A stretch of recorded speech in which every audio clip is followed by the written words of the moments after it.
m'intéresse.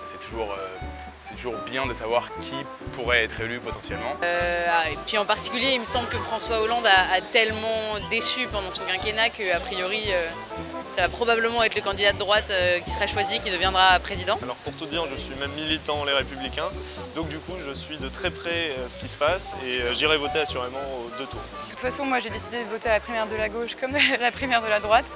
Et non, parce que je considère que là c'est vraiment important. Oui, j'ai regardé le débat, oui. J'aurais pas dû, mais j'ai regardé. Ouais. Pas entièrement, parce qu'à un moment donné j'étais tellement désespéré que j'ai préféré sortir et aller boire une bière. Moi j'étais un peu déçue qu'ils ne se clashent pas un petit peu plus. Ça donne la parole à certaines personnalités politiques qu'on n'a pas l'habitude d'entendre, comme Poisson par exemple. Évidemment, on a découvert, moi j'ai découvert Monsieur Poisson, que je ne connaissais pas. Je pense qu'Alain Juppé s'est démarqué. NKM se distinguait par sa clarté, dans son éloquence. Ça c'était vraiment intéressant. Bruno Le Maire, parce que je trouve que c'est le meilleur projet, mais malheureusement il n'a pas assez parlé de son projet. Il n'y avait que Bruno Le Maire qui, pour moi, qui était un peu celui qui avait rien à perdre, c'était le seul qui n'avait pas de cravate.